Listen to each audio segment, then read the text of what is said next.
everybody, welcome to my channel. So for today's look I'm going to do something a little different. Obviously you can tell that the makeup stays on a man, and I'm going to do a Manny Mua inspired makeup, also Pride inspired. So to start off today's look, I'm just priming his face using the MAC strobe cream just to give an all over nice glow, and it's going to be a really nice base to put our full coverage foundation on later. Then I'm going to fill in his brows with MAC Spiked and just comb them through gently. As you can see, he keeps his brows very well groomed.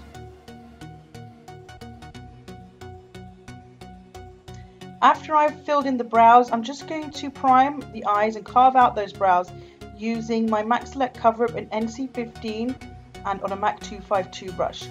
This primer is extremely light for him because we're doing a really intense eye look today. I really want those eyeshadows to stand out, and we really wanted the inner corner of the eyes to be super bright. It's not a very wearable look, it's a more of a fun kind of, today's just a fun video. I don't expect anyone else to go out and really recreate this. As I said, it was just a bit of a laugh, and he was super, he was just really relaxed and just lets me do basically what I want. And that's the end of this video. No, joking. Anyway, so after I've carved the brow and primed the eye, I'm just going to blend that in a little bit with my Sigma 3D HD Kabuki brush. It's got a really good angle, so you can really get close to the brows and into those difficult corners in the inner corner of the eye. So yeah, I'm just blending that out. This is a really good brush actually. It's also really good for getting underneath the eyes and close to the lash line if you want to apply concealer. So I'm taking that concealer quite far out and quite far into the inner corner, just as I don't know how smoky this looks going to be, so I want to just make sure that it's all there in case I do decide to really wing it out. Just going to set that with some translucent powder. Now it's really hot here in Spain at the minute, so I make sure I set that really well, because even though it might be set for a while, when it gets quite hot in this room in front of the light, so I just make sure it's really set. So for my first colour, I'm going to be using the Modern Renaissance palette by Anastasia Beverly Hills for a change. I know I use it all the time, but it's my favourite palette. Anyway, I'm just going to go in with the red shades. First I'm using Love Letter, which is the more pinkier of the tones.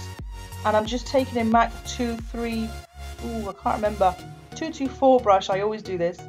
And then really blending that into the crease, focusing on the outer corner and then just dragging it in with the products that's left on my brush. We are taking this colour quite far into the inner corner. Normally I would kind of blow it out on the outer corner, but because it's a cut crease, I want there to be some pigment all the way across the lid and all the way across the crease. So I'm just going to go back in with this shade quite a few times. I've sped the video up now for you to see how many times I actually do go backwards and forwards. And now on a Sigma E36, I think it's called. I will list all the brushes down below, so because sometimes I do forget them. But yeah, I'm just going to take the shade Venetian Red, which is a darker pink, more of a red toned, and blend that into the crease to create that cut crease already. Even though we haven't carved it out yet, you can see the map I've already drawn out with that brush. And then I'm just going to take on a fluffy blending brush the shade Cypress Umber, which is a quite dark brown, and just going to deepen out that outer V using that eyeshadow. Going back once again with my E36 just to intensify that crease a little bit more with that Venetian Red. It does look a bit of a mess at the minute, but as I see, it does get a little bit more controlled as we go through. I'm just going to highlight the brow bone with Primavera from the same palette and the inner corners as well on another E36 brush. Oh, it is hot, hot, hot in Spain at the minute. I think it was about 40 degrees today. So now I'm going to cut the crease using my Inglot gel liner in silver and a MAC 231 brush. This brush is really tiny, really flat and compact, really good for cutting the crease, excuse me. I'm sat in a dark room with no fan on, because if I had the fan on you can hear it like swirling above me, and I thought that would sound crap in my video. So I'm literally sweating my knockers off. Anyway, yeah, so I'm going to carve that out. I'm not going to take it all the way out. I'm not going to do an open cut crease and really wing it out. I'm just keeping it to about 3/4 of the way out. I'm being very slow and very controlled as I'm doing this. I taught this look based in a class today at the college I work at. And I just explained to the students, just be slow, take your time. This is not a look that you can really rush. And then I'm going to pack on some Silver Glitter by Barry M. Just using a fat, I've got fat on the brain, flat synthetic concealer brush. I'm just going to do the same on the other eye.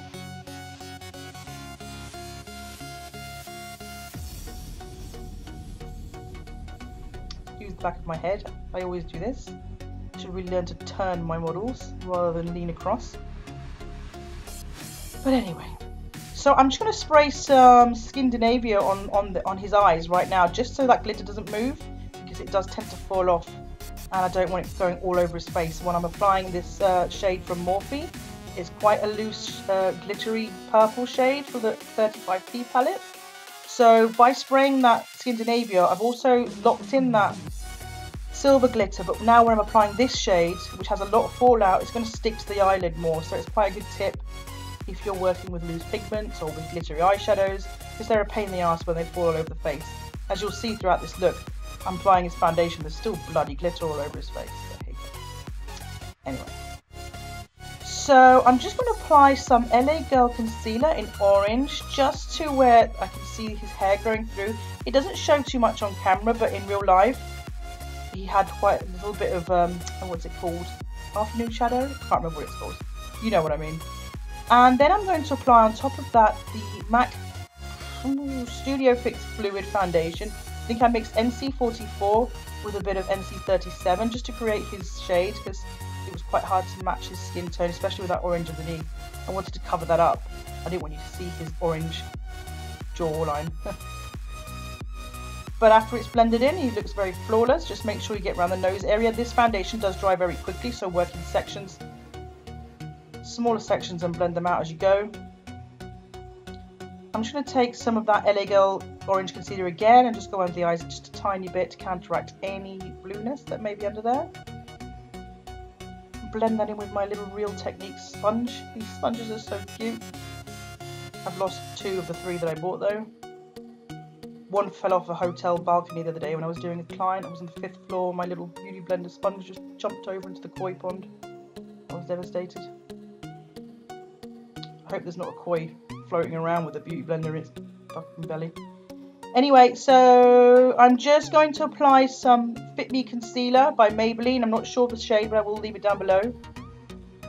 I'm just going to apply that in the usual areas and then blend it in with a Real Techniques sponge. Make sure it's damp so it picks up that excess product. He kept putting his head up. I don't know, it was so funny. I can't really yank his head down because it's sped up. It looks a lot rougher than it actually is.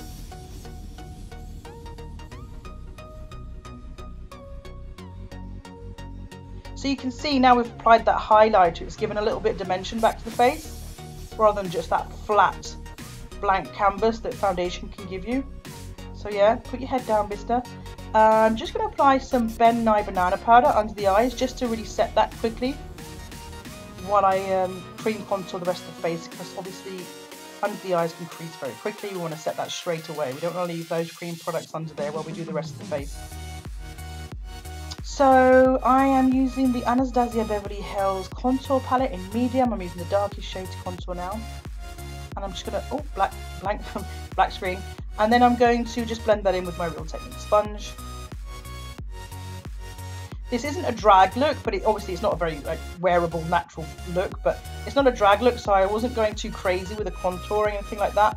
He's got such a beautiful face. I really didn't think it needed altering, really.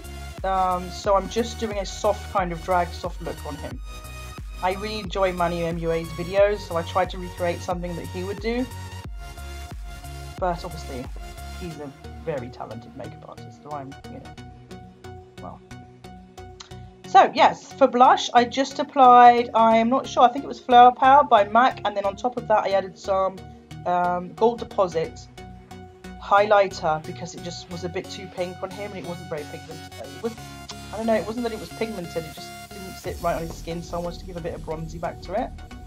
And then I'm going to take Opal by Becca to highlight. I think I went a bit OTT on his lip there.